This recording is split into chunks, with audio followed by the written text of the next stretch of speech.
Baik pemirsa TVR Parlemen, terima kasih Anda masih menyaksikan TVR Parlemen dan saat lagi kita akan menyaksikan siaran langsung diskusi Dialektika Demokrasi di ruang Media Center DPR RI. Nah, tema kali ini akan membahas terkait dengan potensi caleg artis dan influencer dalam pemilu tahun 2024. Nah, di mana sejumlah artis ikut meramaikan bursa calon legislasi dalam kontestasi pemilihan umum tahun 2024 nanti. Nah, tentunya diskusi kali ini akan dibahas oleh beberapa narasumber, yaitu ada anggota DPR RI dari fraksi Partai Golkar, yaitu Nurul Arifin, dan juga ada anggota DPR RI dari fraksi PDI Perjuangan, yaitu Krisdayanti, dan juga ada Ketua Bidang DPP PSI yang merupakan juga host TV, yaitu Aisyah Gray, dan diskusi ini akan dimoderatori oleh Soza Hutapea dari jurnalis KWP. Dan langsung saja pemirsa, seperti apa pembahasan diskusi Dialektika Demokrasi terkait dengan potensi caleg artis dan influencer dalam pemilu 2024. Pastikan Anda tetap bersama kami di TVR Parlemen. Selamat menyaksikan. Assalamualaikum warahmatullahi wabarakatuh. Shalom, Om Swastiastu, Namo Buddhaya, Salam Kebajikan. Selamat siang untuk rekan-rekan wartawan parlemen yang hadir pada siang hari ini. Dan seperti biasa kita akan kembali menggelar diskusi rutin dari KWP Parlemen ini terkait dengan isu-isu yang tengah hangat dan juga tengah menjadi sorotan di media sosial dan juga di ranah publik. Nah, untuk diskusi pada minggu ini Dialektika Demokrasi akan membahas terkait dengan potensi caleg artis dan influencer di pemilu 2024. Nah, teman-teman kita tahu ya, tidak terasa ini sebentar lagi nih, tinggal 7 bulan lah kurang lebih pemungutan suara pemilu 2024 akan berlangsung, dan untuk kampanye sendiri ini akan kurang lebih 5 bulan. Dan terkait dengan potensi dari teman-teman yang akan maju dari kalangan public figure, artis untuk ke dalam kontestasi pileg ini bukan hal yang baru. Ini sudah terjadi dari periode-periode sebelumnya, dan tahun ini berdasarkan data dari katadata.co.id dari 18 partai politik yang akan maju sebagai peserta pemilu tahun 2024, 9 diantaranya ini memasukkan teman-teman dari kalangan artis atau public figure untuk berkontestasi sebagai calon anggota legislatif. Nah, terkait dengan potensi caleg artis dan public figure ini sebenarnya menarik untuk kita bahas, bahwa kita tidak bisa pungkiri bahwa teman-teman yang ini mempunyai faktor pendukung, pendulang suara dengan popularitasnya akibat prestasi-prestasi yang sudah dituai di dalam dunia industri hiburan. Tetapi apakah teman-teman dari kalangan industri hiburan ini dan juga public figure ini juga memiliki kecakapan dalam dunia politik? Lantas seperti apa peran partai politik untuk dapat memberikan pendidikan politik dan juga kaderisasi agar nantinya jika terpilih dan masuk ke dalam legislatif dapat menjadi wakil rakyat yang benar-benar berpihak kepada kepentingan rakyat. Nah, untuk karena itu langsung saja saya akan memperkenalkan terlebih dahulu narasumber kita pada siang hari ini. Ada Mbak Nurul Arifin yang merupakan, boleh tepuk tangannya? Mbak Nurul Arifin ini kita sudah tahu beliau merupakan politikus yang senior di DPR dari fraksi Golkar dan saat ini masih di Komisi 1 ya Mbak? Ya baik, di Komisi 1 dan akan kembali maju, betul? Dari dapil berapa Mbak? Oke, dari dapil Jabar 1 tetap seperti dapil yang sebelumnya. Kemudian di sebelah Mbak Nurul ada Mimi, ada Mbak Krisdayanti, boleh tepuk tangannya. Mbak Krisdayanti ini dari fraksi PDI Perjuangan dan saat ini ada di Komisi 9 ya, benar, Komisi 9 akan maju lagi Mbak? Oke, dari dapil? Masih dari Malang Raya. Dan yang paling di sebelah kiri ini ada Mbak Aisyah Gray dari PSI, boleh tepuk tangannya teman-teman. Ya, sesuai dengan jaketnya ya. Jadi Mbak Aisyah Gray ini selain menjabat sebagai Ketua DPP PSI juga akan maju ya, betul ya Mbak? Dari dapil mana Mbak? Jogja, baik.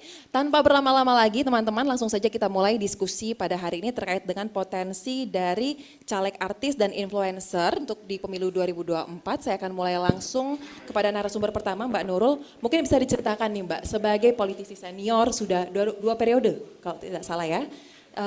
Pengalamannya seperti apa, kemudian untuk potensi teman-teman dan seperti apa sih peran dari partai politik untuk dapat memberikan pendidikan politik kepada dari kalangan teman-teman artis. Silakan. Oke, terima kasih Zosa. Selamat siang semuanya. Pertama, saya memang tidak ujuk-ujuk jadi politisi ya, tidak ujuk-ujuk masuk Golkar begitu. Karena ada proses waktu itu setelah saya main film banyak Kemudian saya menjadi aktivis peduli AIDS, aktivis perempuan, aktivis anti narkoba begitu ya. Dan kemudian ketika Undang-Undang Pemilu nomor 12 tahun 2003 atau 2004 ya muncul, lahir begitu, itu kan mengharuskan 30% caleg perempuan. Di situ baru disebutkan tuh di undang-undang tersebut. Akhirnya kami sebagai caleg-caleg perempuan ini disodorkan oleh waktu itu Setro ya, lembaganya namanya, kemudian ditawarkan ke partai-partai politik untuk mengisi kursi-kursi yang kurang perempuannya begitu. Dan memang sekarang ini banyak teman-teman saya yang direkrut pada saat yang sama. Banyakannya di PKB sini sekarang ini ya, mereka di situ. Nah kemudian kalau di Golkar itu kita lihat perjalanannya memang sejak tahun 70-an sudah banyak loh artis-artis dulu yang bergabung ya, zamannya Edi Sud begitu. Dan biasanya digunakan sebagai vote getter. Namun dalam perjalanannya ketika Undang-Undang Pemilu nomor 12 ini, sorry ntar dicek lagi ya, 12 tahun 2004 ini lahir begitu. Kita tidak hanya sebagai vote getter, tapi juga punya kesempatan untuk bisa maju juga sebagai caleg begitu. Nah di Golkar sendiri caleg yang artis itu jarang banget gitu ya, jarang banget karena kami waktu masuk ke Golkar itu tidak ada karpet merah. Jadi seperti masuk hutan rimba, jadi kita waktu itu pertama kali saya direkomendasikan memang masuknya ke Korwil Jawa Tengah. Tapi saya menolak karena saya tidak punya akar kultur di sana begitu ya. Walaupun bapak saya orang Jawa, tapi secara kultural saya hidup di Bandung begitu, orang Bandung. Jadi saya minta pindah ke Dapil Jawa Barat dan akhirnya oleh Korwilnya waktu itu Pak Agung Laksono saya dikasih tempat di Karawang dan Purwakarta. Nah kemudian saya mengalami betul dari sistem tertutup kemudian terbuka ya. Pada tahun 2004 itu masih tertutup gitu. Nah kita ini bangsanya artis-artis seperti kita ini dijadikan sungguh-sungguh vote getter benar-benar. Dengan iming-iming begitu, iming-iming kan kursinya 2. Pasti kalau Nurul masuk kursinya bisa 3 gitu. Nah kita kan masih gimana sih, masih baru naif ya, belum paham betul dunia partai itu seperti apa. Kita menerima nomor 3 gitu kan. Akhirnya walaupun suara saya terbanyak pada saat itu, silahkan, suara saya terbanyak pada saat itu ya, ada 89.000 suaranya, tapi angus begitu, karena yang menang cuma nomor 1 dan ya tahun 2004 tuh saya dapat 89.000. Jadi karena sistemnya tertutup maka diberikan ke nomor berikut di atas saya gitu. Nah kemudian pada tahun 2009 ketika zamannya Pak JK ya, zamannya Pak JK itu saya dikasih nomor 1. Tapi kan sebulan sebelum pemilu MK memutuskan bahwa sistemnya terbuka. Nah itu sih saya udah double menang deh, udah nomor 1, sistemnya terbuka. Akhirnya ya pada saat itulah saya masuk pertama kali tahun 2009. Kemudian ketika tahun 2014 saya maju lagi di dapil yang sama, Karawang Purwakarta sudah ditambah dengan Bekasi. Saya kalah ya karena mungkin terlalu banyak ngurus partai, waktu itu jadi jubirnya Pak ARB dan kemudian juga jubirnya Pak Jokowi di Pilpres ya. Jadi saya kalah. Kemudian yang namanya buat politisi ini rasa-rasanya kalau bertempur itu menjadi satu adiktif begitu ya. Jiwa itu sudah menyatu, berstrategi, maju ke pertempuran, kalah atau menang kayaknya biasa gitu ya. Tapi ya kita harus punya strategi juga kalau kalah itu mau ngapain gitu. Nah akhirnya saya ikut lagi di tahun kemarin untuk mengisi kekosongan waktu itu. Saya juga sempat running buat wali kota di Bandung, calon wali kota di Bandung. Jadi untuk bertempur terus, menguji adrenalin saya gitu. Nah tapi ternyata itu juga satu langkah yang saya amini karena oleh ketua DPD Jawa Barat pada saat itu Deddy Mulyadi, saya mau kembali ke dapil yang lama yaitu di dapil 7 ya, Karawang dan Purwakarta Bekasi, sama Kang Deddy itu dibilang jangan atuh teh mendingan di Bandung aja, kan teteh udah kemarin maju di wali kota, saya dapat 301.000 ya kedua lah gitu, itu aja di kapitalisasi suaranya gitu.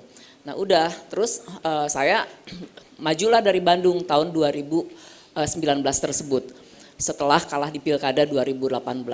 Nah ini juga seru lagi nih.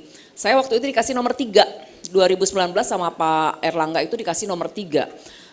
Terus karena secara struktur Happy Bone itu kan wakil ketua umum seperti itu ya. Jadi saya mengalah di nomor 3.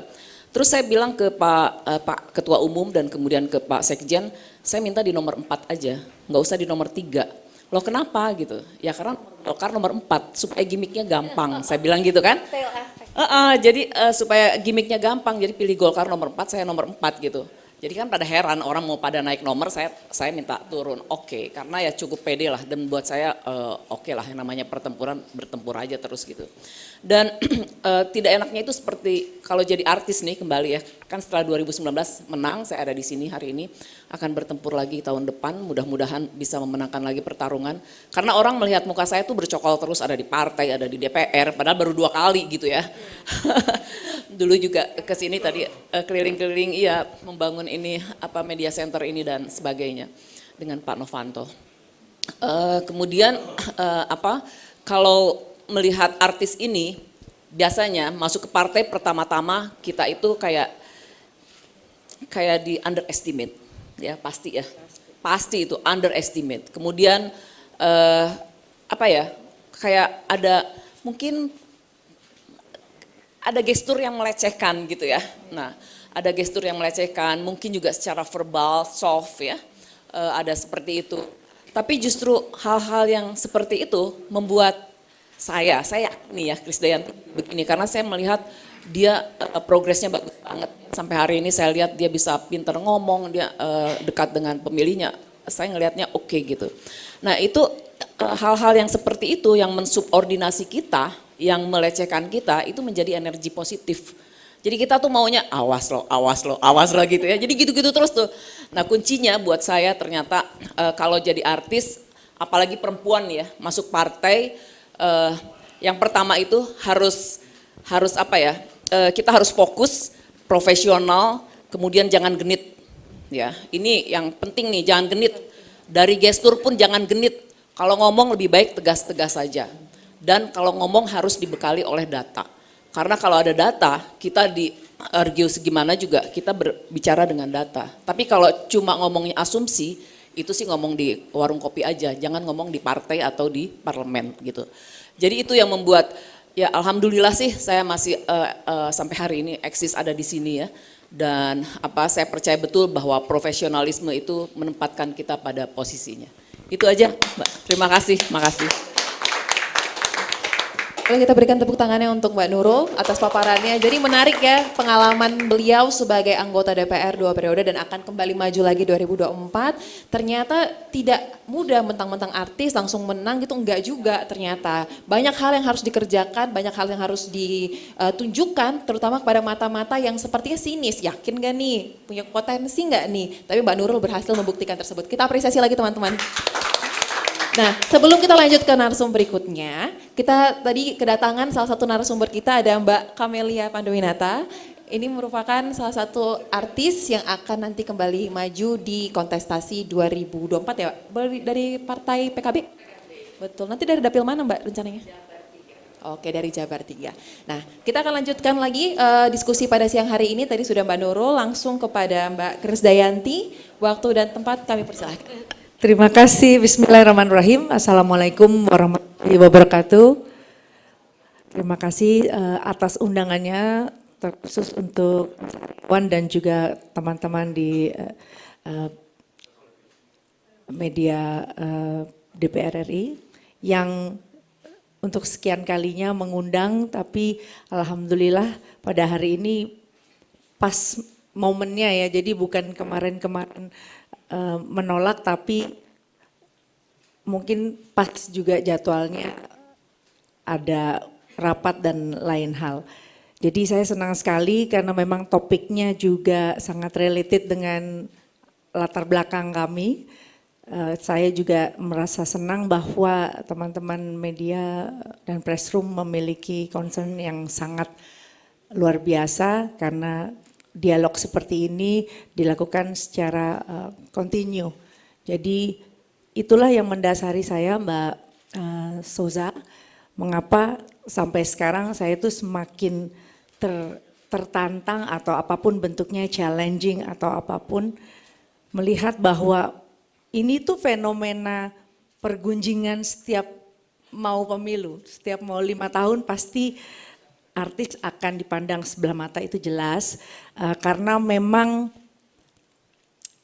artis lebih banyak dapat follower gitu ya. Banyak follower yang lebih senang follow artis ketimbang buka websitenya DPR RI.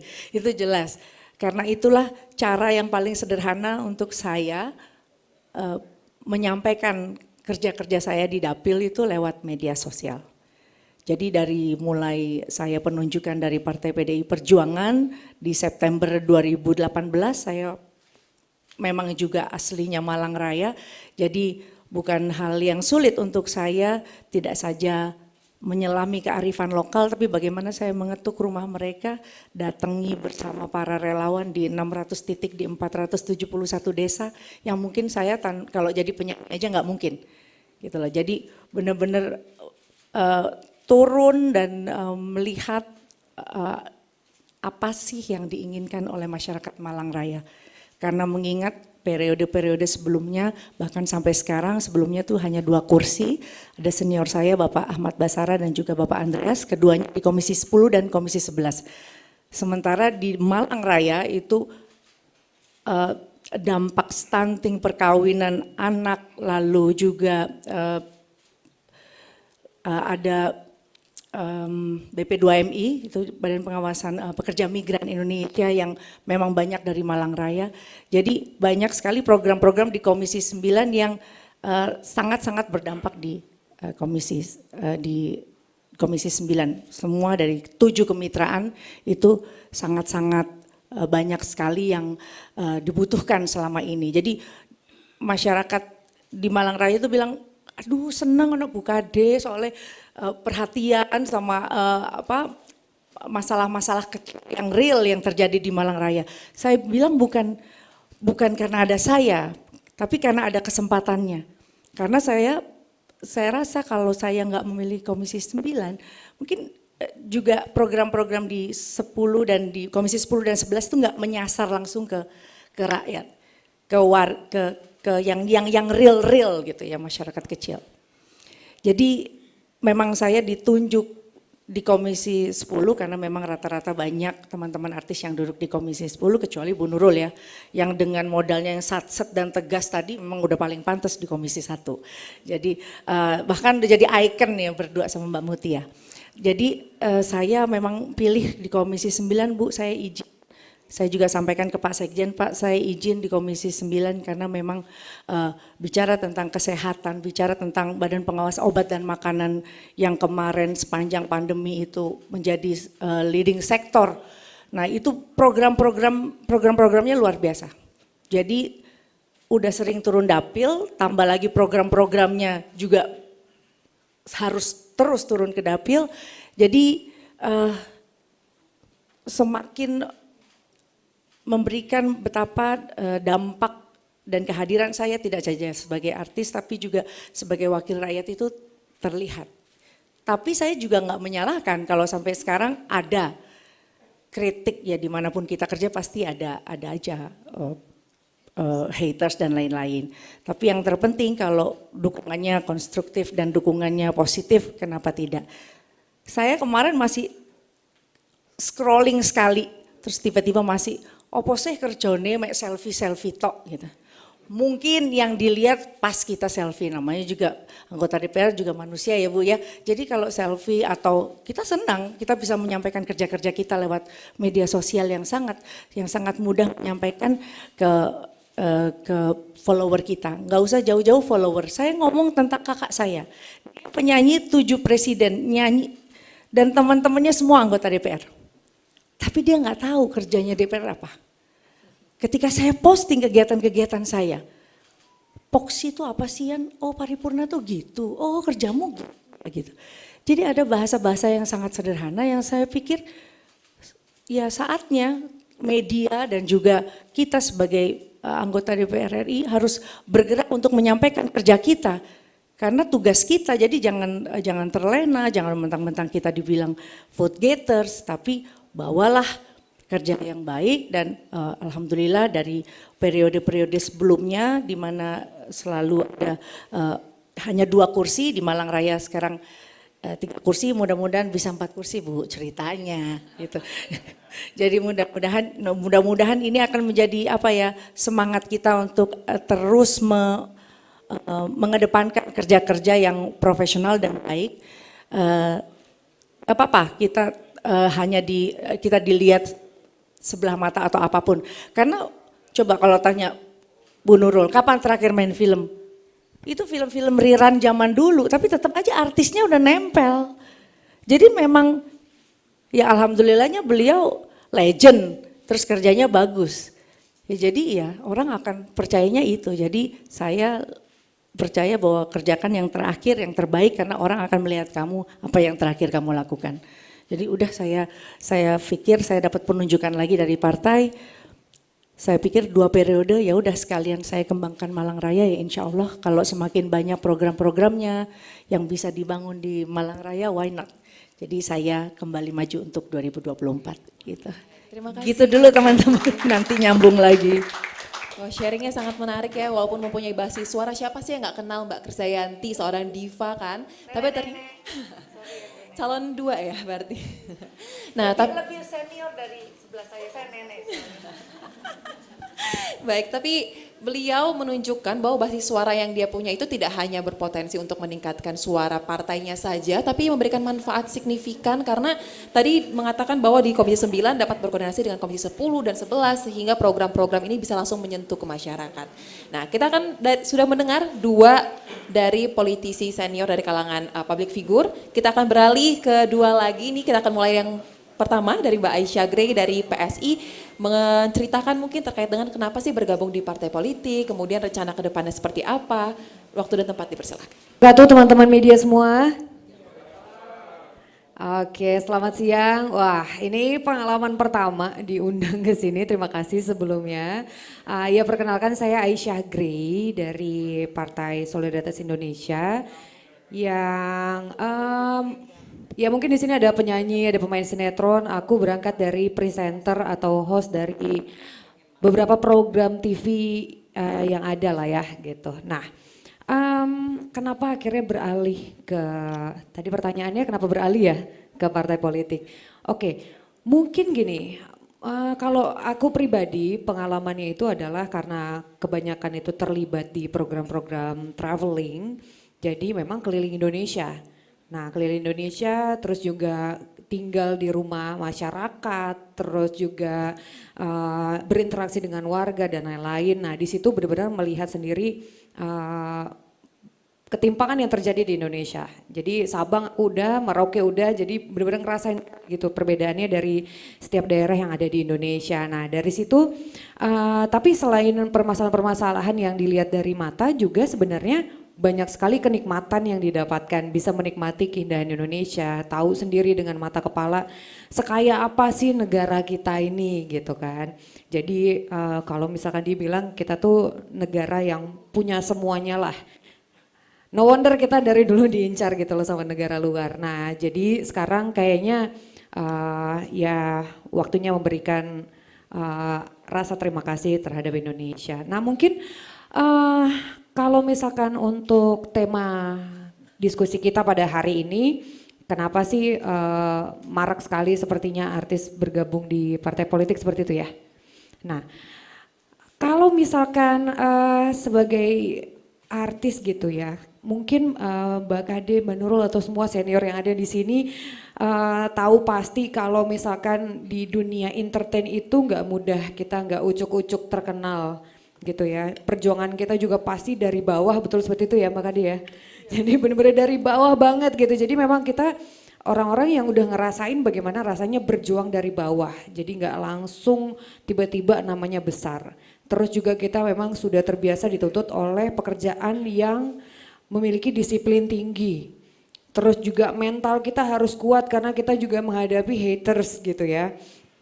Terus juga pastinya terbiasa untuk bekerja keras juga. Jadi saya rasa itu adalah basic yang kuat dari pelaku apa ya, dunia hiburan gitu ya, dunia seni. Jadi itu adalah basic yang kuat. Tapi perlu diperhatikan juga bahwa mata kuliah itu kan nggak ada mata kuliah artis gitu, nggak ada ya. Nah udah pasti artis juga eh, memiliki backgroundnya masing-masing gitu. Jadi pastinya memiliki background pendidikannya sendiri, pengalamannya sendiri, memiliki lingkup dunianya masing-masing. Nah jadi nggak bisa dipukul rata bahwa kalau mentang-mentang artis terus nggak ngerti politik, nggak juga gitu. Karena politik bukan hanya politik berhenti di situ saja. Tapi harus ada bidang-bidang yang perlu kita kuasai juga. Harus ada isu-isu yang ingin kita perjuangkan juga gitu. Jadi itu sebenarnya yang diperlukan kerja lebih keras lagi dari kita-kita ini yang bergerak dari dunia entertain untuk bisa meyakinkan masyarakat. Tapi saya rasa dengan bekal-bekal ilmu komunikasi yang baik, terus juga terbiasa untuk terlibat dengan masyarakat atau artis-artis biasa ketemu dengan fansnya gitu ya di jalanan, saya rasa tidak akan mengalami kesulitan untuk harus turun ke dapil dan bertemu langsung dengan masyarakat karena hari-hari juga memang sudah terlibat dengan masyarakat secara langsung gitu.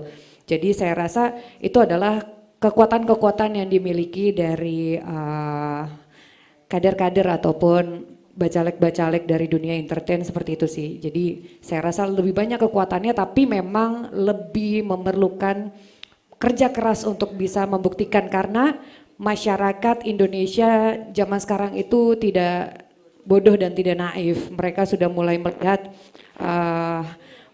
bagaimana sih kualitas seseorang yang nantinya akan menjadi pendamping mereka ataupun menjadi wakil mereka di Senayan atau lainnya. Jadi itu dia pembuktian sih, lebih ke pembuktian yang harus bekerja lebih keras lagi untuk itu.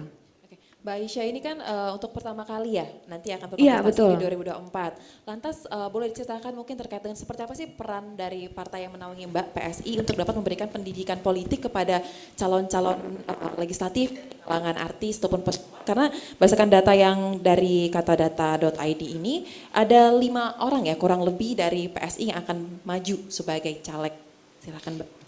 Iya, jadi kalau dari dunia entertain selain aku tuh ada Mas Helmi Yahya, terus ada Badai, terus ada Giring ketua umum kita, terus Badai Krispati betul. Nanti akan maju juga, terus ada Mongol dan ada Zebi bekas JKT48 dulu ya.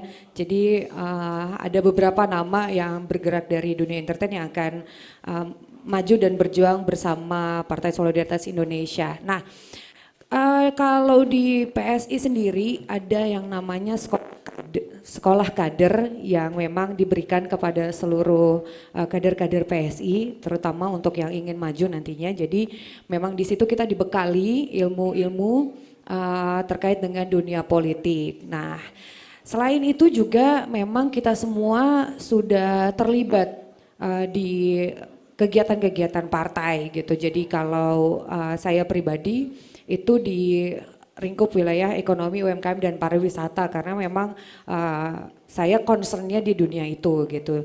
Jadi memang saya sudah dilibatkan di isu-isu terkait itu. Dan juga kalau sekarang menjadi koordinator wilayah juga untuk Yogyakarta dan Jateng. Jadi memang kita sudah dilibatkan di kegiatan organisasi dari awal gitu. Jadi yang dipersiapkan dari Partai Solidaritas Indonesia sih itu, jadi memang bagaimana kita bisa menciptakan kader-kader ataupun bacalek-bacalek yang nantinya mampu bersaing dan juga memiliki kualitas yang baik.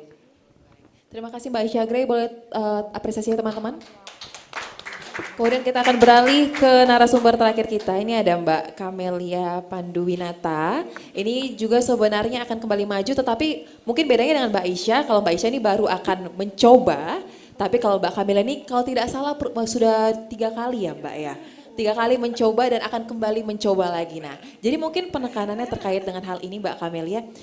Dari pengalaman-pengalaman sebelumnya, apa pelajaran yang bisa dipetik? Kemudian kalau tidak salah juga ini dari berbagai partai ya sudah mencoba mencari kapal mana sih yang paling cocok gitu ya.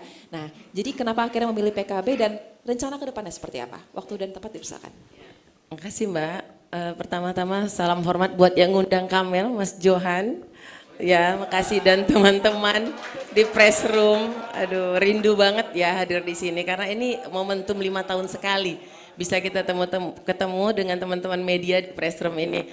Pertama-tama tepuk tangan dong buat teman-teman media semua yang keren banget, yang selalu continuity mengadakan acara ini. Terus salam hormat buat Mbak Nurul, itu senior saya, ampun. Terus Mbak Krisdayanti sama-sama penyanyi, mungkin beliau di pop, saya di dangdut, jadi nggak kenal pastinya. Makasih dan juga mbaknya. Bener banget. Ini pengalaman yang luar biasa menurut saya dari berbagai partai, dari partai PKPI pertama Mbak, kemudian ke partai Golkar yang mendidik saya di sana. Terus kemudian saya pindah ke partai PKB, tapi semuanya ada alur ceritanya. Pertama-tama saya sekarang ini menjadi ada di dunia politik bukan semerta-merta karena penyanyi terus artis aji mumpung gitu. Sebenarnya enggak. Jadi 10 tahun ada di dunia politik dengan kondisi gagal itu menempa saya jadi perempuan yang hebat gitu. Jadi artinya gini, kita ada di dunia politik bukan semata-mata kepengen jadi anggota DPR RI. Nah itu kalau kita nggak jadi kita menyerah Mbak, benar nggak? Tapi pastinya kita pengen berjuang di sana. Contohnya kita bisa jadi pengurus partai gitu. Kayak di PKPI saya menjadi ketua bidang pemuda dan olahraga. Kemudian di Golkar juga salah satu sempat tahun ini Dewan Pakar. Terus kemudian di PKB juga insya Allah ada di dalamnya untuk memenangkan Caimin.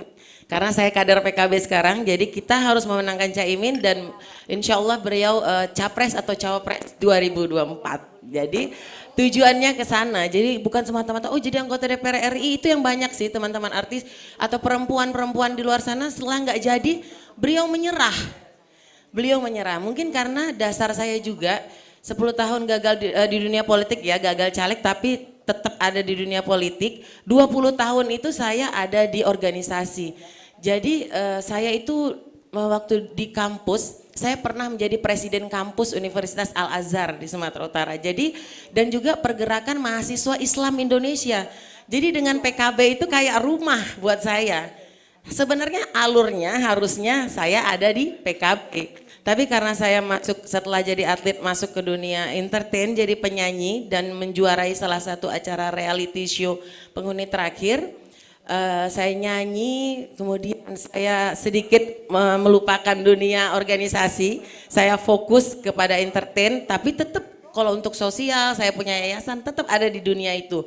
Tetap jadi setelah selesai rasanya ya cukup kayaknya ya panggilan juga, dipanggil untuk membantu Sutioso di PKPI, saya mau. Terus kemudian saya ikut beliau di BIN, di Kepala BIN, tapi memang kondisi PKPI berubah ketua umum, kita ada yang lari ke Golkar, ada yang lari ke berbagai partai lah, dan atas izin Sutioso, jadi saya belajar di Golkar. Golkar luar biasa yang mengajarkan saya berpolitik, di kaderisasi, tapi akhirnya namanya juga saya pernah di PMII, jadi dipanggil oleh ketua umum Caimin, ya udahlah balik ke rumah. Kalau ketum bilang Kamel udah tobat katanya, balik ke rumah gitu. Jadi di PKB itu semua saya kenal gitu, karena kita bareng-bareng di pergerakan mahasiswa Islam Indonesia.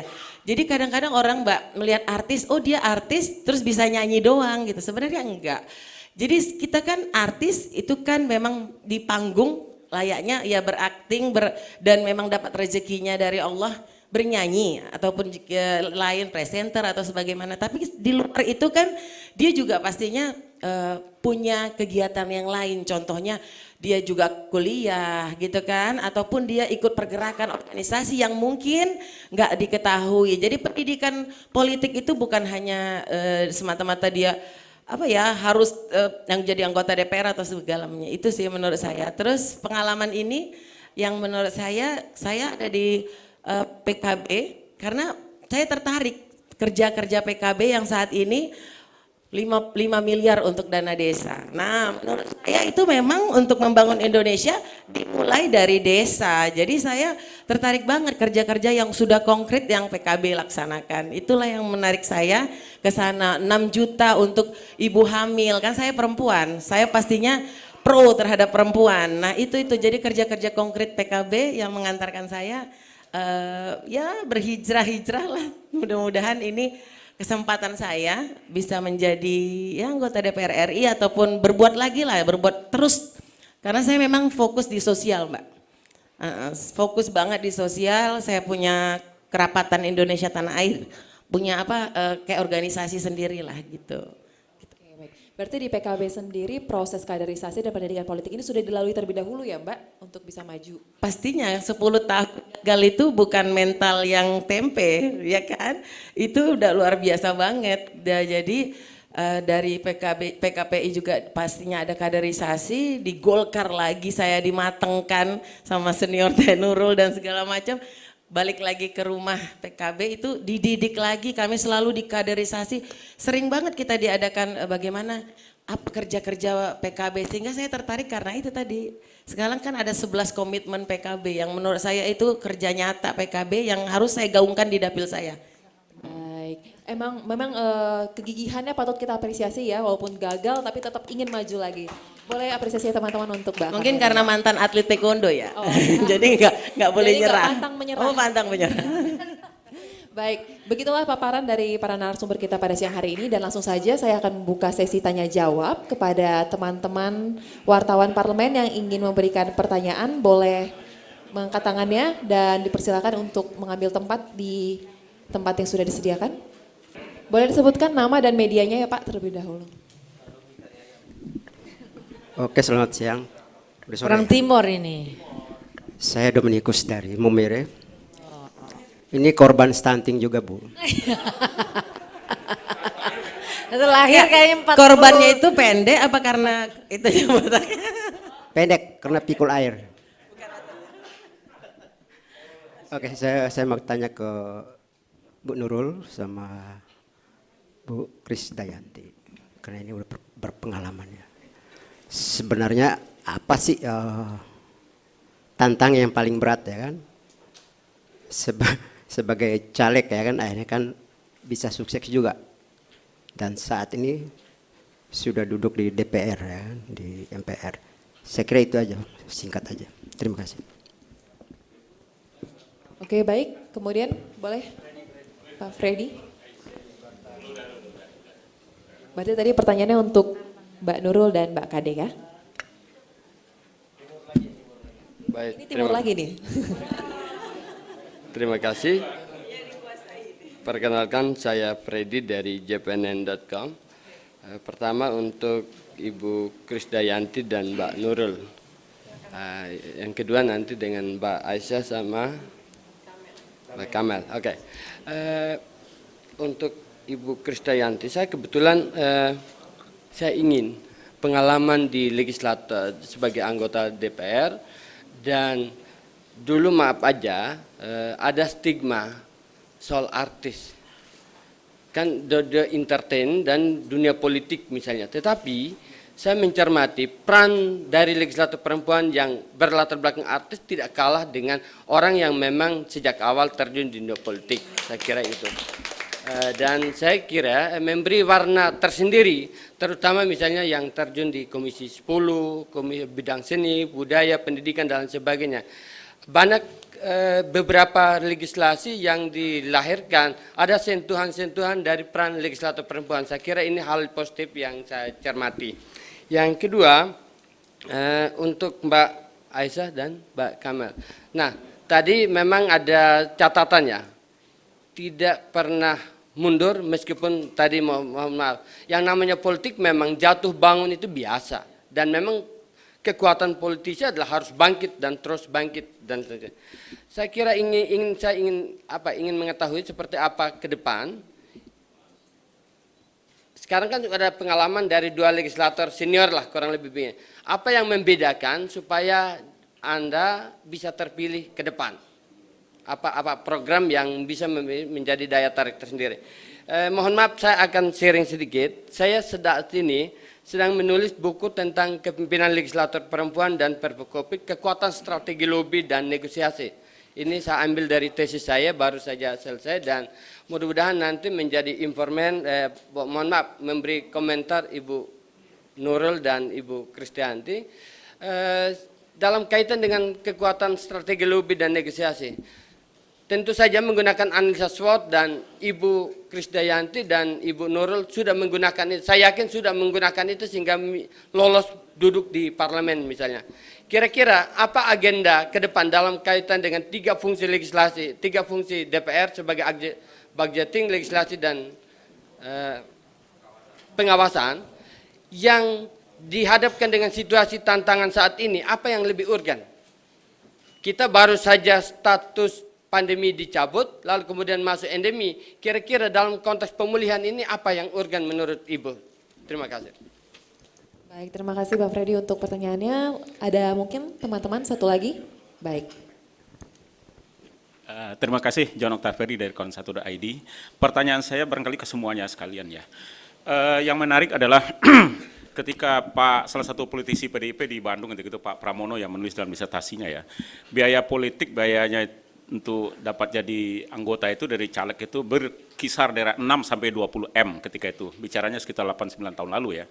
Ini menjadi menarik, kalau orang nggak punya modal sosial, artis atau ustadz atau apalah gitu ya, dia mengeluarkan anggaran segitu. Tapi kalau dia punya modal sosial yang besar, di angka 2 M pun bisa gitu, karena dia akan terupgrade dengan modal sosialnya. Nah pertanyaan saya sensitif sekali nih Bang ini, kira-kira ibu-ibu ini di depan, Pak Atias ini berapa habisnya tahun lalu? Proyeksi ke depan kira-kira berapa? Ini menarik. Karena Mbak Krisdayanti juga mengatakan bantuan dari media sosial itu tinggi, tapi media sosial kan bukan tidak ada biaya juga. Kita membangun platform, masuk dalam grup-grup itu kita mesti menyebar anggaran juga. Tentu Ibu Nur Arifin juga paham sekali bagaimana kita dalam tanda petik menjual apa kita itu, program kita itu harus melalui satu platform yang tentu berbiaya, mungkin bukan iklan dan sebagainya. Jadi pertanyaan saya itu aja, sederhana aja. Tapi tolong dijawab, makasih. Oke, pertanyaan terakhir ini sebenarnya simpel tapi cukup nyelekit ya. Karena sensitif, bisa agak susah disenggol-senggol ya. Langsung saja kita serahkan kepada narasumber kita untuk menjawab. Tadi ada Pak Dominikus untuk Mbak Nurul sama Mbak Kade terkait dengan tantangan yang paling berat sebagai caleg selama ini. Silahkan. Tantangan itu tidak berkelamin ya. Jadi tantangan bagi saya tuh sama aja sih, buat laki, buat perempuan, buat artis, buat siapapun sama saja. Semuanya tergantung individu aja. Kita mau menyiasatinya seperti apa dan mau menaklukkannya seperti apa gitu. Jadi buat saya sih tantangannya sama saja ya. Sejauh kita bisa menaklukkan tantangan tersebut, ya itu yang namanya kepuasan begitu. Termasuk juga dalam hal membuat legislasi.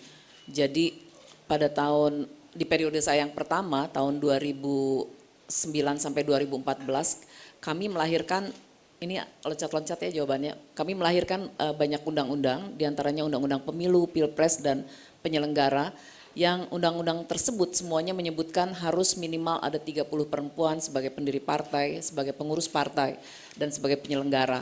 Dan juga sebagai caleg kan sudah didahului pada tahun 2004 begitu. Jadi ini kepuasan-kepuasan kita.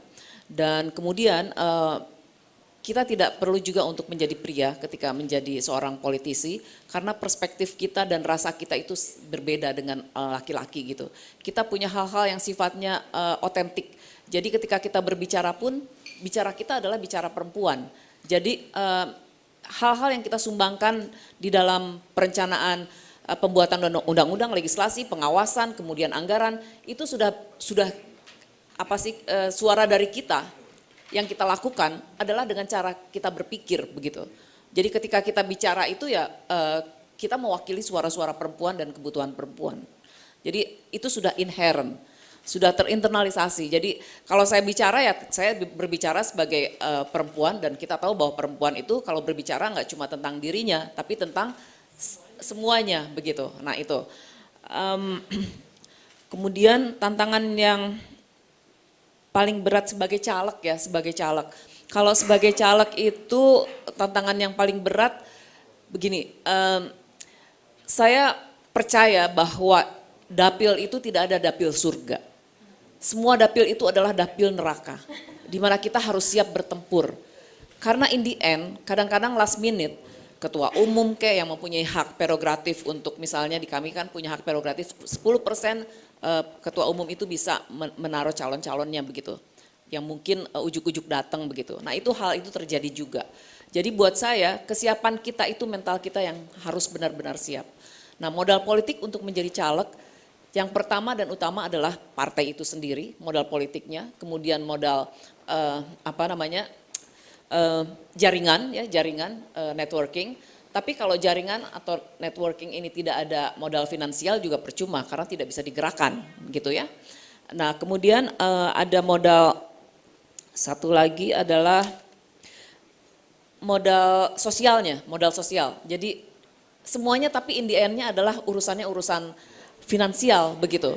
Nah itu pinter-pinter juga kalau Anda bisa mencari donasi misalnya ya, karena Anda betul-betul bisa dipercaya. Kemudian orang juga melihat dan respect kepada Anda. Donatur itu ya insya Allah akan datang dengan apa ya? Ya dengan sukarela begitu ya. Jadi kayak gitu. Kalau ditanya berapa habisnya itu relatif. Saya nggak mau ngomong.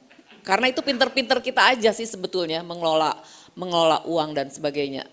Juga setiap orang pasti beda lah. Saya tidak ingin ngomongin soal angka di sini. Dan yang penting sebetulnya saya ingin kembali dulu ke esensi pembicaraan kita pada sore hari ini ya Mbak. Saya ini kan selalu dipanggil setiap 5 tahunan di sini nih, ya entah di sini tempatnya, entah di luar, entah di mana gitu, sama teman-teman wartawan. Dan bicaranya selalu tentang artis jadi caleg. Nah buat saya sih siapapun boleh jadi caleg ya. Jadi mungkin adik-adik saya, junior saya seperti KD dan lain-lain itu bisa belajar banyak dari saya lah gitu ya. Bagaimana kita nih jatuh bangunnya. Baik dari segala macam lah, menang kalah, kemudian persepsi-persepsi publik tentang artis. Tapi kalau kitanya tetap komit, kemudian profesional, akhirnya penghargaan itu juga kita dapatkan gitu. Jadi jangan takut lah buat artis-artis yang mau maju ke politik itu ya. Saya ingin membesarkan hati kalian semua yang mau maju. Kita bertarung aja gitu, karena akhirnya kan kemampuan kita itu teruji di situ gitu. Kemudian ada lagi Pak Freddy, pengalaman sebagai legislator. Ya pengalaman sebagai legislator Pak Freddy, saya merasa puas ketika bisa menuangkan gagasan-gagasan ya di dalam bentuk tulisan dan bahkan itu masuk ke dalam pasal-pasal yang menjadi undang-undang. Satu periode yang lalu saya full di Balik, jadi semua gagasan itu masuk di situ, itu kepuasan kita. Dan kepuasan kita adalah ketika kita bisa argumentasi dan kemudian memenangkan argumentasi tersebut. Jadi itu kepuasan-kepuasan itu. Dan kemudian seringkali juga publik kan tidak tahu yang tadi Krisdayanti bilang, oh foto-foto doang. Ya itu sih buat saya biasa saja gitu ya. Tapi di balik itu kita bekerja banyak hal. Dan memang sebagai seorang parlementarian itu pekerjaannya adalah nggak kelihatan sih gitu. Merumuskan kalimat, menuangkan pikiran, terus menyuarakan tentang anggaran-anggaran yang harus didistribusikan ataupun diberikan kepada kementerian-kementerian tertentu ataupun program-program yang memang bisa berimbas langsung kepada rakyat begitu. Dan kemudian pengawasan di mana ada juga kadangkala mitra-mitra yang nakal begitu. Nah kita harus keras juga gitu karena tahu nih kok ada yang nggak bener gitu ya, kok aneh gitu. Jadi seringkali juga intuisi yang dibarengi dengan sikap logika begitu ya. Ini menjadi satu paduan yang saya kira menuntun kita bahwa kita berada di jalan yang benar gitu. Itu aja sih. Makasih. Baik, mungkin bisa dilanjutkan dengan Mbak Kade. Terima kasih pertanyaan-pertanyaan yang sangat baik. Tentunya pertama yang harus disyukuri adalah ketika mendapatkan sebuah amanah. Jadi memang saya juga nyanyi itu muter ya Mbak Soza. Saya sebagai penyanyi nyanyi di Golkar iya, di Hanura iya, di Gerindra iya, bahkan sama Gerindra dulu nyanyi. Di kontrak tuh sempat 70 titik, tapi baru 7 titik udah nggak selesai, nggak diteruskan. Jadi memang pertama adalah amanah yang datang karena kita kadang berpikir bahwa yang kita terima ini bisa jadi cita-cita orang lain. Jadi kita harus mengoptimalkan apapun yang mampir, baik itu entah tawaran atau ajakan, himbauan. Jadi ketika saya diminta oleh Partai PDI Perjuangan, di saat saya telah melahirkan 2 anak saya yang kecil-kecil ini, saya izin ke suami, karena itu penunjukannya langsung dari Partai PDI Perjuangan lewat Pak Sekjen, hubungi saya langsung. Jadi saya pikir ini kehormatan yang sangat luar biasa gitu. Dan ada banyak juga seniman yang juga mendapatkan penawaran yang sama. Nah, tapi itu kembali kepada kemauan. Jadi karena saya mau, saya tuh maunya harus bawa kursi, all out. Dan mungkin teman-teman mungkin yang teman-teman pers yang di entertainment mungkin tahu bahwa kalau misalnya saya kalau kerja ya udah all out.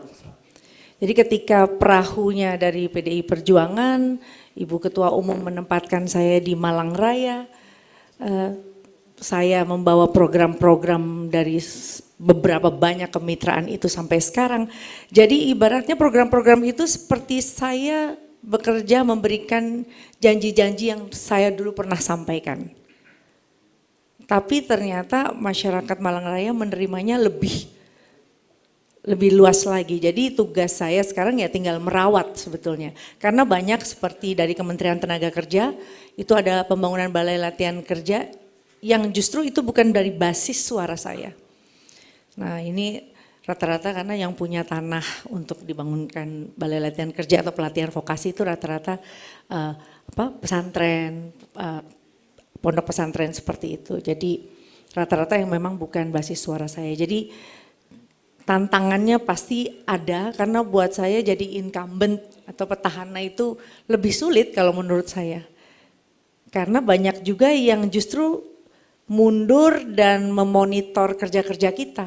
Jangan kamu datang karena butuh suara aja gitu kan. Jadi justru saya paling marah sama tenaga ahli atau apapun kalau bikin program nggak merata gitu. Jadi benar-benar tuh ada yang namanya Malang Selatan. Itu ada satu tempat ibadah mereka yang rusak. Jadi itu mayoritas semua Kristiani. Jadi saya buatkan balai latihan kerja komunitas jurusan seni musik. Jadi Senin sampai Jumat mereka bisa latihan vokasi, Sabtu Minggu mereka pakai buat ibadah. Mereka tuh makasihnya kayak apa? Bapak Ibu jangan makasih sama saya. Karena ini anggarannya ada di APBN. Lewat tangan saya iya karena inisiatif karena memang saya dari dapil Bapak Ibu. Jadi ini tujuan kerja saya, kemuliaan itu terukur karena memang upaya saya ingin menyampaikan program-program Komisi 9 ada di dapil saya Malang Raya. Tantangan pasti ada di setiap pekerjaan, tinggal bagaimana kita bekerja yang baik, nanti apresiasi itu akan datang sendiri. Dan pekerjaan yang menurut saya penting, yang paling urgent di antara tupoksi kami selain legislasi, anggaran dan juga pengawasan, yaitu pengawasan. Contoh soal di Komisi 9 Pak, kita bekerja skala nasional aja, bicara tentang stunting, kita kecolongan di daerah. Bahwa ada anggaran yang dipakai di pemerintah daerah. Artinya kan kalau kita bekerja di nasional, kita udah upayakan bahwa BKKBN menjadi leading sektor untuk menuntaskan stunting dan banyak kementerian Kesehatan, Agama, Pendidikan semua itu kan juga sekarang anggaran stuntingnya juga besar. Ternyata kita kecolongan di daerah. Nah ini memang buat saya kalau misalkan DPR RI banyak tugas kunker, kunspek apa segala macam, oh memang tugas kita bukan jalan-jalan karena memang dengan pengawasan itu kita tahu apakah program-program itu menggunakan anggaran yang tepat sasaran kah gitu. Jadi buat saya yang terpenting itu di pengawasan. Lalu soal biaya memang popularitas tidak menjamin elektabilitas. Saya itu sempat bilang kan kebetulan Raul yang jadi walaupun dia nggak nyumbang suara buat saya karena dia orang Timor Leste, tapi dia punya ide dan lain-lain. Jadi mengerahkan semua relawan, saya tanya ini kok kayaknya sejengkal udah ada Pak Ahmad Basara, sejengkal Pak Andreas, itu poster di mana-mana itu. Kok saya nggak ada sama sekali sih Mor, kenapa sih aku nggak dibikinin gitu. Ternyata mendingan save uangnya, jadi kita gunakan 2 kali survei Pak. Jadi survei di September dan survei di Januari. Dan saat itu memang nama saya lumayan lah bagus gitu kan. Jadi lebih baik kita save dananya untuk peluru akhir yaitu menjaga suara gitu. Nilainya ya tahun kemarin di 2 miliar sih tahun periode kemarin. Ya benar nggak? Tahun yang depan nggak tahu karena katanya petahana lebih sulit. Gimana tuh Bu? Banyak program ya, betul ya itu. Jadi saya pikir itulah tadi cerita yang buat saya ingin sampaikan. Tapi yang terpenting adalah yaitu kemauan, mau dikritik, mau untuk letih. Karena buat saya banyak juga pertanyaan, banyak artis yang meninggalkan keartisannya pindah jadi politisi. Saya pikir kalau saya enggak meninggalkan, saya justru menambah karir saya. Dan alhamdulillah kalau diapresiasi. Bu Nurul aja sayang sama saya, kemarin ketemu Pak Mayong. Kade keren gini, enggak mau coba ke komisi lain. Ya Pak, saya belajar lagi dong kalau pindah komisi. Tapi ya itulah hal-hal yang mungkin tantangan ke depan saya akan hadapi. Terima kasih. Baik, terima kasih Mbak Kade untuk sharingnya. Tadi kita sudah mendengar 2 jawaban dari politisi senior dari dunia artis dan public figure. Lalu lanjut ke 2 lagi nih, sudah mendengar sharing dari seniornya tentang tantangannya seperti apa. Dan tadi terkait dengan modal politik yang disebut tidak sedikit. Nah mungkin untuk Mbak Aisyah, Mbak Camelia, apa sih yang akan kalian bawa jika nanti terpilih yang membedakan dengan senior-senior yang sudah lebih dahulu. Dan terkait dengan modal politik ini bagaimana caranya nanti mempersiapkan? Terima kasih. Iya, terima kasih. Mungkin sebelumnya terima kasih Pak Freddy untuk pertanyaannya tadi. Kalau nggak salah, kenapa orang harus pilih kita gitu ya, dibandingkan orang-orang yang memang sudah menang sebelumnya atau menjabat sebelumnya. Nah, cek, oke. Nah, sebelumnya mungkin memang kita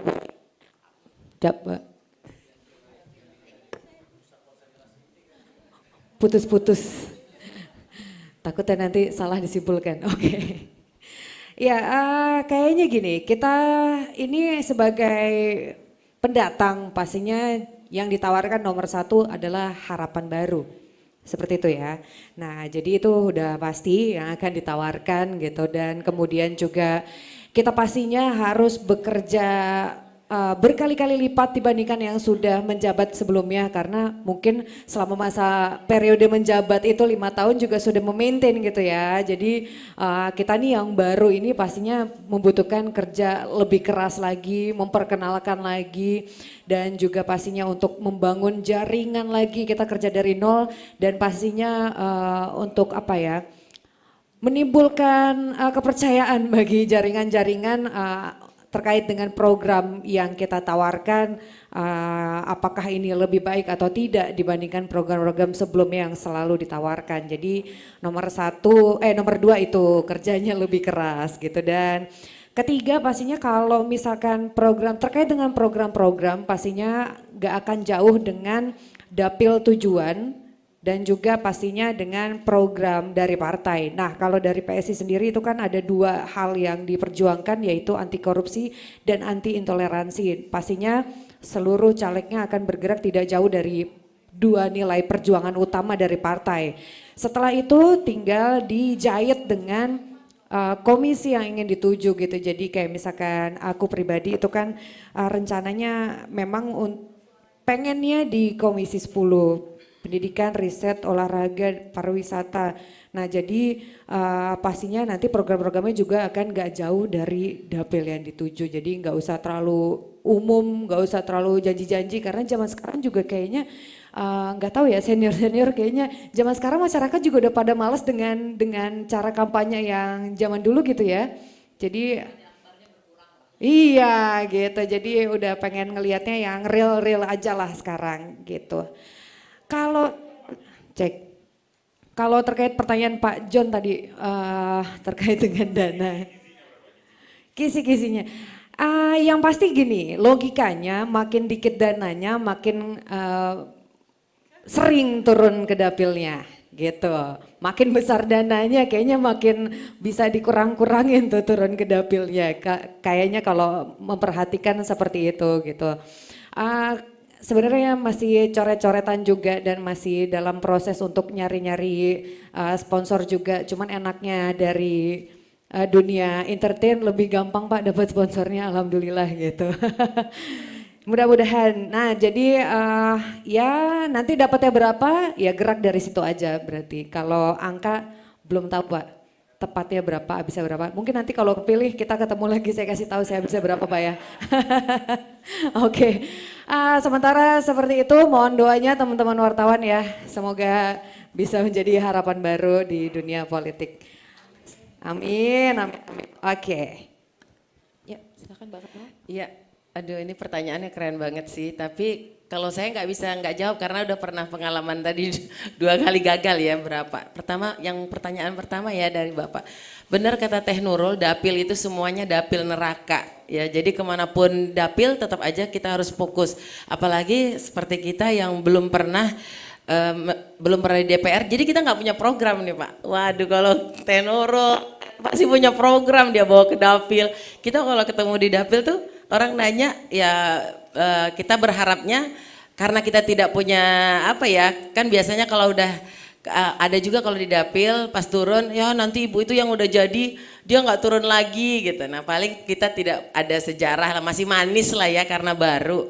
Tapi memang benar harus kerja keras. Tapi tidak punya program yang kita bawa, maksudnya program dari DPR. Paling kita punya program sendiri, contohnya ya apa yang kita populerkan untuk program kita, tapi kerja nyatanya kan belum. Kalau dari DPR kan seperti Mbak Kade ya, bilang beliau bawa ini, buat ini. Jadi itu lebih mempermudah anggota DPR yang sudah jadi ketimbang kita yang baru. Kerjanya memang saya bilang sih ekstra kerja keras banget. Jadi kalau mereka mungkin 5 kita kayaknya 20 kayaknya. Jadi satu hari di dapil itu sampai sakit-sakit. Kebetulan dapil saya Jawa Barat. Saya jatuh cinta sama Jawa Barat 3 pada saat saya turun ke Cianjur waktu gempa. Dulu kan Sumut 1, waktu itu Teh Mutia Hafid kan yang jadi. Kebetulan di Golkar saya dapat nomor urut 4 suara terbanyaknya. Jadi kalau sekarang itu dapil baru, alasan saya mungkin karena saya ada baby kan ya, jadi saya pengennya dekat yang bisa saya kendarain mobil, walaupun sebenarnya saya harusnya bisa merawat konstituen saya di Sumatera Utara, di Medan, Sumut 1, tapi saya pikir demi anak saya milihnya nggak apa-apa deh dapil baru tapi di deket bisa saya kendaraan, saya bisa turun dapil, bisa hadir ke sini gitu. Namanya juga perempuan tuh multitasking banget.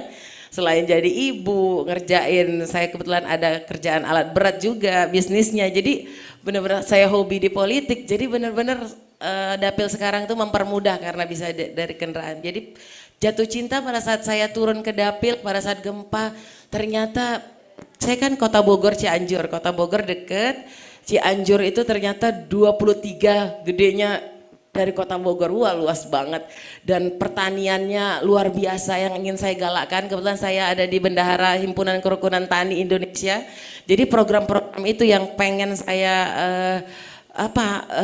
pengen saya majukan di daerah sana.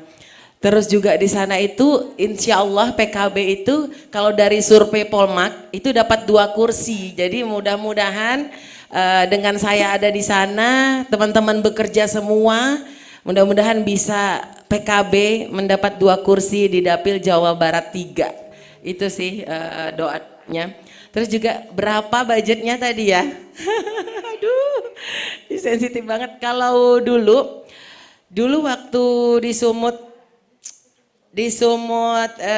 benar kalau artis memang agak lebih gampang, tapi ternyata pada saat ke lapangan kita turun aja masyarakat itu udah ngelihat kita tuh udah dolar Pak. Udah dolar, jadi bukan rupiah lagi dia. Jadi nggak ada itu katanya nggak keluar duit, itu bohong. Itu setiap kita turun itu beberapa kali pertemuan kita di dompet tuh harus ada 5 sampai 7 juta. Jadi itu udah pasti gitu karena mereka butuh kita ya itu gitu. Dia ngeliat kita apa harus ada gitu. Kalau Sumatera Utara semua urusan uang tunai, kalau Jawa Barat ya mungkin lebih ringan sedikit ya. Beda-beda tipis juga tapi lebih karena memang mereka bukan perkotaan ya, tapi mereka butuh banget gitu, butuh sentuhan uang kita, maksudnya uang tunai kita. Jadi itu wajar. Jadi hitung aja kalau kita berapa kali ke dapil ya 5 sampai 7 juta itu udah pasti selesai itu. Kadang bisa sampai 10 juta juga gitu. Jadi kalau dulu di Sumatera Utara saya habisnya itu gagal ya. Gagal aja. Saya tahu waktu itu di survei itu bakalan gagal. Saya tahu karena kita kan melakukan survei yang kedua. Tapi saya bilang sama tim saya, itu pada saat itu uang mau dibagi juga itu uang cash. Itu mau dibagi untuk pengamanan suara, saya bilang saya mau mengabdi kepada Golkar.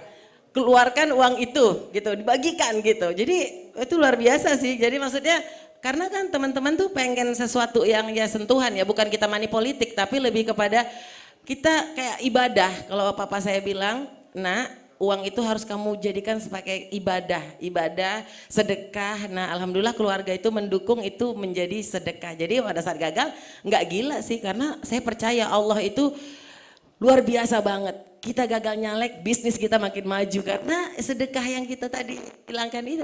Jadi, karena memang niat, apapun itu berasal dari niat.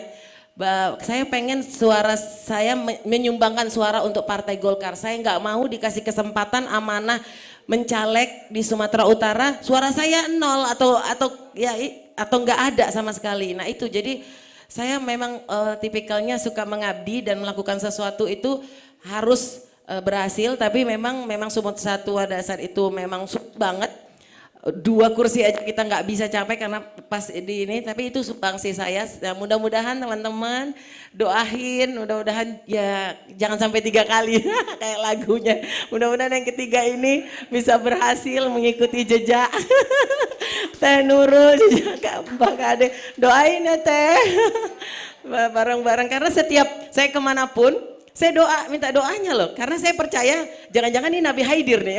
Nabi Haidir itu kan dia bisa jadi siapa aja, bisa dia doanya mereka itu bisa terkabul gitu. Mungkin dari saya itu, terima kasih. Baik, terima kasih untuk pemaparannya para narasumber. Jadi highlightnya mungkin kalau bisa saya simpulkan bahwa caleg artis ini bukan hanya serta-merta punya popularitas langsung bisa jadi menang, enggak juga. Tetap harus ada kerja-kerja yang dilakukan. Kemudian antara yang baru dan yang incumbent pun sama-sama sulit ya, betul. Jadi yang baru pun harus bisa memberikan warna baru, tetapi yang lama pun harus mempertahankan. Jangan sampai dinilai karena kinerjanya yang kemarin justru jadi beralih suaranya. Jadi kita harapkan tentunya dari output dialog pada hari ini, pemberitaan teman-teman parlemen terkait dengan seperti apa sih potensi dari caleg yang berlatar belakang artis ataupun public figure ini, ternyata tidak hanya bagus untuk dapat mendulang suara, tetapi juga memiliki kemampuan, kecakapan untuk di dunia politik. Terima kasih untuk waktunya, terima kasih untuk para narasumber. Kita akan bertemu lagi di dialog berikutnya. Selamat sore. Assalamualaikum warahmatullahi wabarakatuh.